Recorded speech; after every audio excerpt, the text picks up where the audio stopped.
Alright, y'all, back again with another video.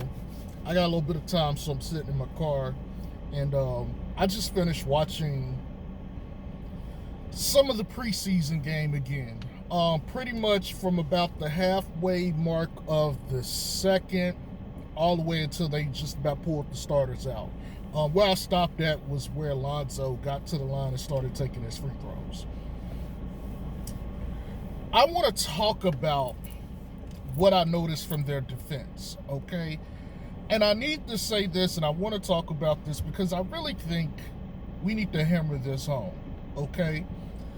Let's start off with the main thing, I guess. I remember Billy Donovan, and I can't remember if it was in their promo thing that they did Monday, or if it was from another time prior. But Billy Donovan was speaking on it was more like, okay, look, we need to take, like, they can't get anything in the paint. But on the perimeter, if they take a shot, we need to close out hard. Stay on your feet, but close out hard. You saw a lot of that play out. And I think that was an oversimplified version of what they were going for. What I noticed, particularly as the game progressed, is the Bulls had a very simple ideology. Very simple, but very effective. On the perimeter, guard your man. We're going under the screens, obviously, on bad shooters, and we're going over the screen on good shooters. On the good shooters, we show. And what I mean by show, you're going to hedge the screen. You're going to, okay, here I am. So if one guy could go and your guard could go under if he needs to cut off any, drive to the basket, and your big is going to step up. The guard recovers and the big falls back onto the other big or whoever set the screen. That seemed to be the general philosophy for the pick and roll. Now, let's just say 1-on-1, someone beats their man and gets into the painted area. Your job is to shuffle them. First of all, it seemed like they were taking away, depending on where they were, it seemed like they were taking away the left side and was forcing you to go right. If you go right and the big is not there, whoever's coming from the weak side usually look like it was Lonzo. Lonzo would be responsible for, showing up and helping contest on shots. But before you even got to the rim, Billy Donovan was making sure no matter what, somebody's going to have a hand on you. You're going to get two bodies on you. It's going to get real tight real fast. I'm sorry, I'm a little bit of a pervert. My mind went somewhere else. But it's going to get real tight real fast. And depending on how deep you got, there was like multiple more defenders. There was like levels to the defense. If you broke inside the perimeter, okay, you had whoever your man was, or whoever was the nearest guy, they was helping in the defense. If you got into the perimeter, the guard, the main person, whoever man it was, they were on you. Vooch go straight up and contest, and the other guy try to take away, their right hand. And that was pretty much the game plan. And as you can see, it left Cleveland frustrated. They really, outside of a couple people, they didn't have anyone to get into the paint. And quite frankly, those two people, Garland and Colin Sexton, they couldn't do anything. They're just too small. It's just too small. And it was hard to watch for them because it's like, damn, okay, you got to struggle to get past Caruso and Lonzo. And by the way, I watched Zach LaVine was playing some good defense. I'm going to give him credit, too. Zach was playing exceptional defense. It's probably not going to get talked about. But between the three of them, there was enough pressure on the ball. Even if they got past them, they had length to bother or affect the shot. But let's talk about this in terms of what's the word I'm looking for? Reputation of some of these guys. So Vooch is not considered a positive defender in general. It's like at best he may be average, but he's not one of those guys. He's not Rudy Gobert by any means. On most of the teams Vooch has been on between Orlando and even the Bulls last year, the issue was if you funneled someone to him, he's not a shot blocker. And it forces him to have to do something he's not good at, which isn't beneficial to your defense. So they had Zach LaVine, they had Kobe White, they had Sato. I can't remember who else they had at the guard spot last year. Those three's jobs last year was basically, try to defend the best you can, and then, hey, if they get in, Vooch has to defend. Well, that's not good for your team. So one of the needs this offseason was they wanted to get better on the perimeter. Fast forward, you got two guys that you picked up in Caruso and Lonzo. Okay, so what are they doing? You saw incredible defense from both of them at like on point of the ball. So what's happening is, remember I said they were funneling people in and they were making sure you were seeing two, and if you got funneled into Vooch, he went straight up. Not just that, but if Lonzo had to come from the weak side to cover from somebody else, DeRozan's man, or Zach LaVine's man, or even Caruso's man in some cases, because they were switching in parts too. But if you came in, you first of all take away some of the decision making that Vooch has to do on contesting the shot. His job becomes simple. Just put your hands up, rise up, and meet them at the ball. You don't have to try to block it, but just try to line yourself up with their shooting hand. So if they're a right hand, try to get your hands and your body in line with in the middle of that hand, so it makes for a tougher shot. That's number one.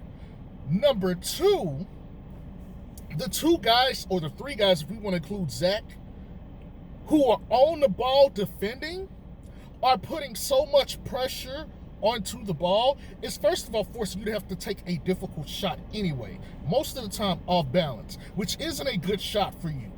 But then on top of that, you got the pressure from Vooch, who is cutting you off from the rim as well.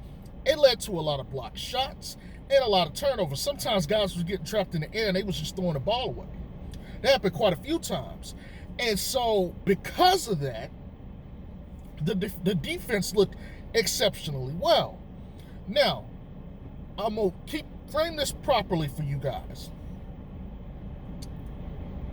They don't really have much as far as creators on that team. And they don't really have the ball handlers either. And they're short up front and in the backcourt. If this were, say, another team, stats came out about this, or a post was made the other day saying Houston Rockets has the tallest backcourt in the league at 6'6", and our backcourt, along with a couple others, at 6'5". So if we're talking about a team like the Houston Rockets, or if we're talking about another team with a bigger backcourt and more diversity back there, let's just take a team like the Golden State Warriors, because everybody understands Clay, the Splash Brothers. One, how they play is going to be a little bit different. It's going to be harder to defend them. But it'll be a little bit harder to do some of that against some of these guys. Even a team like, say, Brooklyn, who has 6'4" and basically 6'2" or 6'3", and Harden and Kyrie. We'll even say Harden is 6'5". So 6'5" and like 6, we'll say Kyrie is 6'3". So basically 6'4" on average.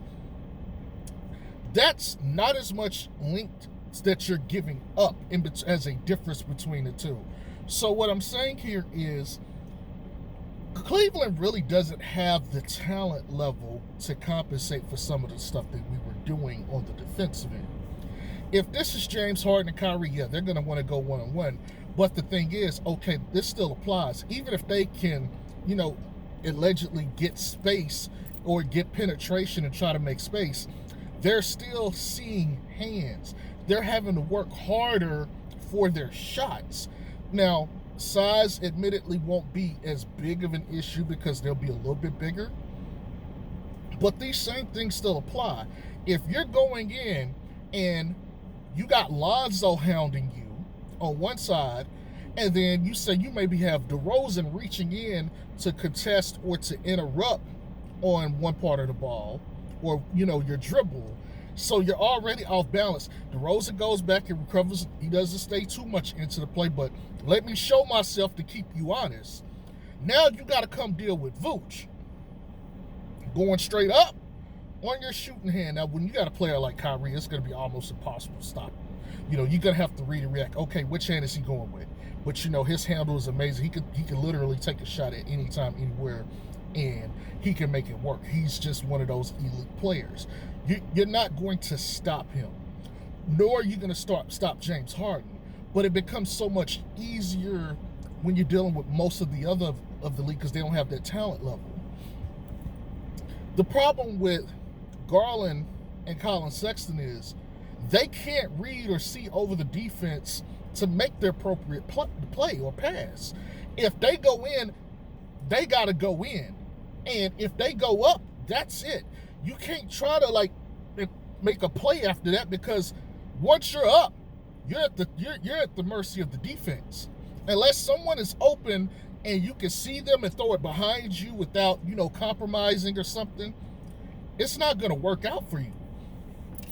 And so they got Ricky Rubio, who's a ball handler. He's not athletic. He's not trying to do all that. But even Ricky Rubio struggled because it was hard to break our defense down.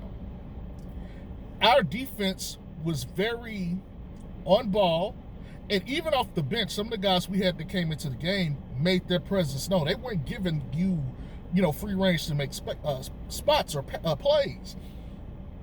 And some of these guys, again, Colin Sexton and Garland, they're going up for shots, and they realize they're trapped. They pulled the defense in, and let's say you might have DeRozan and Vooch on them, and they're trying to make a play, and you got an athlete or somebody with length. DeRozan tapped the ball here. He tapped the ball. Zach LaVine got his hand on a couple of balls. Lonzo, for sure, got a couple of deflections of a pass, and then you're off to the races. That's your defense to offense. I really liked what I saw. However, I'm not going to sit here and say this is the end-all and be-all of this defense.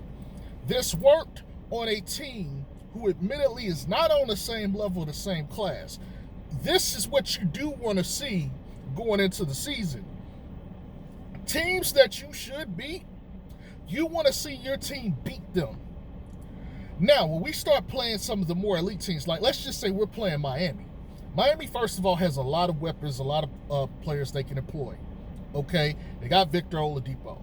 They got Kyle Lowry. They got Jimmy Butler. Okay?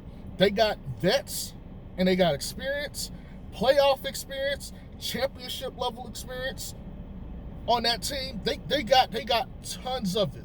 And they play a very sound game, very sound defensively, and they have a very good coach in Eric Spoelstra.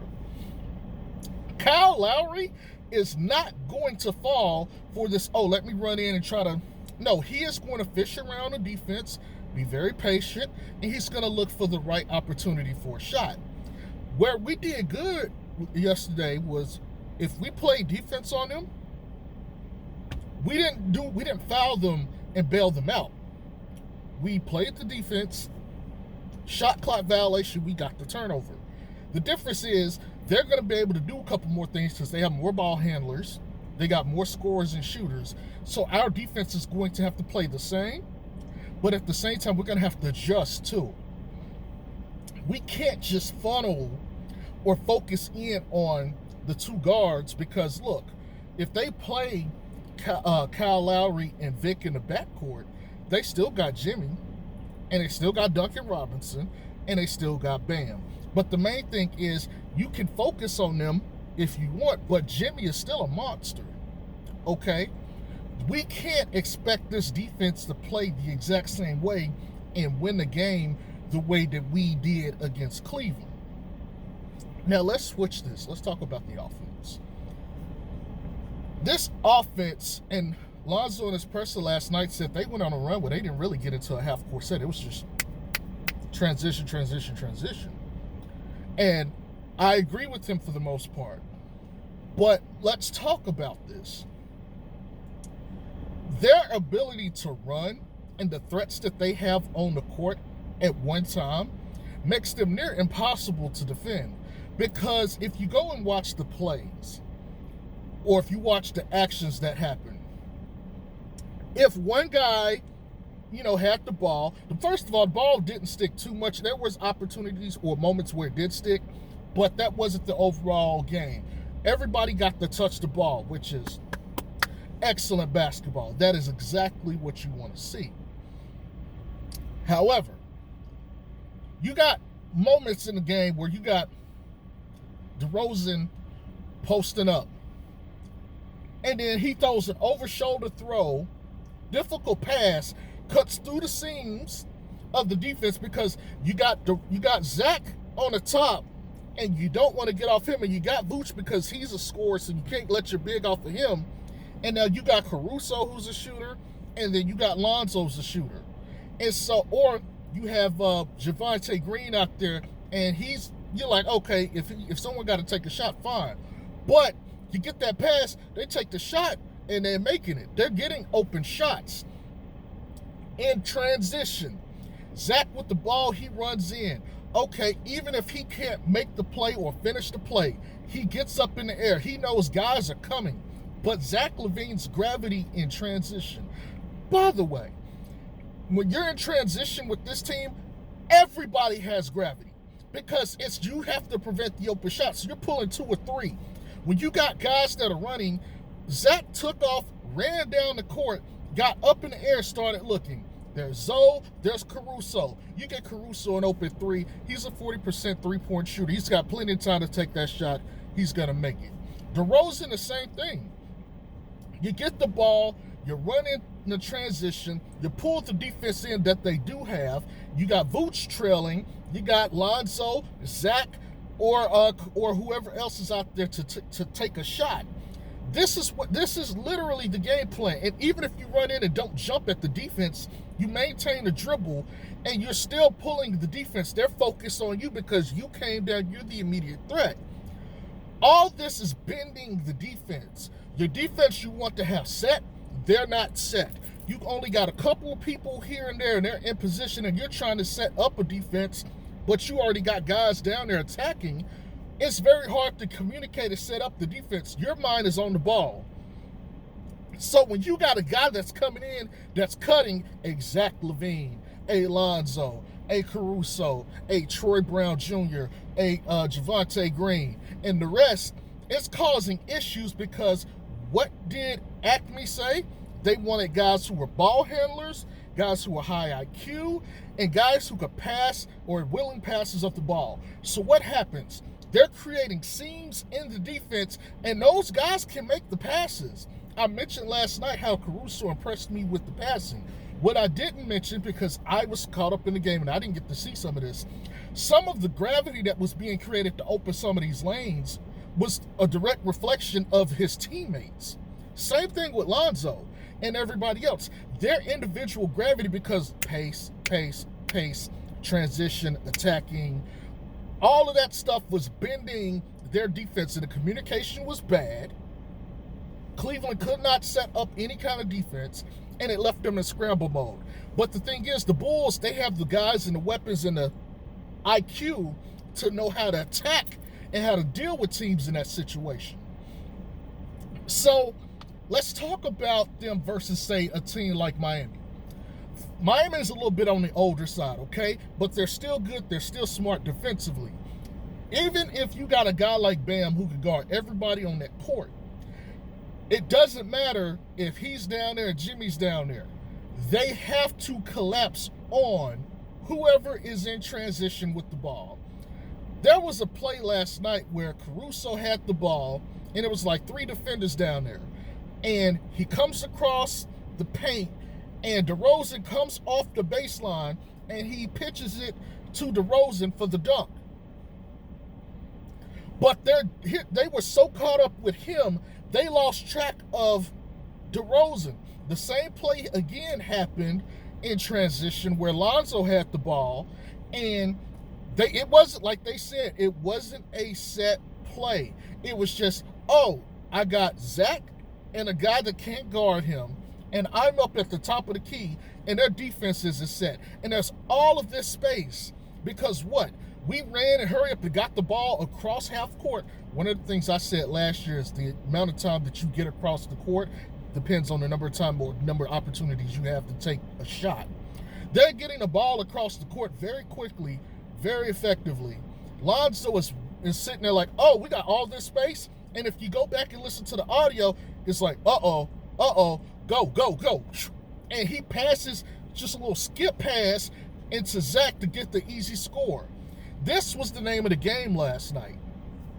You get a missed shot or deflection or turnover, you kick the ball up, Caruso is right there, Zach is running and sprinting. Remember, I told you guys before, he's one of the fastest players. He without the ball, pure athleticism, he got them afterburners. He takes off. What's going to happen? Caruso sees it, he goes up, and the roof comes off of the United Center because he just jams the ball. This is the team. When I'm talking about, okay, I want to see scheme. I want to see how this looks. I want to see how this is presented. Okay, I can imagine this. Now I can sit here and say, okay, what is the goal? What are you trying to do? What are you trying to take away? How are you trying to win the game? And we saw it last night. Albeit to a team that probably isn't all that good on the defensive end, and they got a couple of good offensive pieces here and there, but they're not a really good team. We're going to have to watch this team, especially against Milwaukee, when they have better defenders, higher IQ, more athleticism. They're champions, so they're confident too. All defensive players, level players at that. The Clippers, when they're healthy, Golden State, the Lakers, Miami, who else am I missing? Atlanta, even though they're more heliocentric, they kind of work off of Trey's gravity, but all of these principles still apply. Again, I've also mentioned before, when you play the Lonzo style of ball or the Chino Hill style of ball, defense and rebounding are just as necessary as the athletes and the shooting you have. As I mentioned before, these guys are forcing defenses to have to commit to shots. And when you commit, they split. Whoever's out there, if it's Lonzo and I got a guy in the corner and a guy over here on the perimeter, I play the difference. And I read where I think the ball is going to go. If I'm Trae Young and I'm caught in the air and I turn and all I can see is the one guy that's right there on the perimeter and not the guy on the baseline, and I take a quick look, I have to process. Zoe is out of his field of vision, even though Zoe's right there. Zoe sees that hand go up, I know exactly where he's going. I am taking off for the ball. Deflection, we're going off to the races. That can happen consistently. Except on some teams. On some teams, like when you got LeBron with the ball, that might not be the same because he is very hard to defend. But other than like a special player like him and some of these other guys like Nikola Vucevic, this is going to work for, I'd say, 90% of the league. I would call this the anti-meta. This is the anti-meta team. What do I mean by that? There's a meta game, or there's a certain style of game that happens in the league right now. I would say that this team counters most of it because most of the teams don't have the necessary parts to deal with it. So I've been saying 60 wins. 60 wins. I really don't think most of the teams are going to be here to deal with it. Yeah, the elite teams might have something to say, but is the league full of elite teams? And by elite teams, I'm talking like championship or what I would say at least second round of conference final level teams. No, they don't have that many. That's like 8 teams, maybe 10. The other 20 teams are not that. And those other 20 teams are not going to be prepared to defend them. Again, keep in mind, this was Cleveland and the entire league's first opportunity seeing this team play. And so they had no data. Now teams are going to look, they're going to watch. You know, they saw some stagger screens. They saw some Spain pick and roll. Yes, Spain pick and roll was used. It was a situation where, and I'm trying to remember exactly the play. Lonzo had a screen and roll situation where it didn't work out. And Zach was back screening for Vooch's man. But the screen never worked out, so Vooch never got to crash the basket. And then Zach LaVine went to the perimeter. I can't remember if he took the shot there or not. Oh, by the way, there was something I was wrong on. And I noticed it when I went back and watched. What happened, I said Zoe slowed the game down. Yes, he did. However, Zach looked to Zoe and he put his hand up, meaning like slow, stop. And Zoe was already, okay, we're stopping. We're going to slow it down. I said Zoe did that to Zach LaVine. Now, there were other instances where they communicated, where he set up the ISO for Vooch, and that's fine. My point still stands about him having that respect and everybody listening. But Zach is also out there, and I want to make sure he gets credit as the leader of the team, commanding the offense and the defense too. By the way, excellent defensive play by him. I want to see more playmaking out of him. I think he kind of chilled. You know, he did miss an alley-oop to Zoe, even though he made a three where he was contested. But I want to see more playmaking from him. He has it in him. And by the way, Vooch is being underrated as a playmaker and a passer for this team. But anyway, that's all I really want to talk about. I need to get back to work because it's about that time. I hope y'all have a good day. Peace.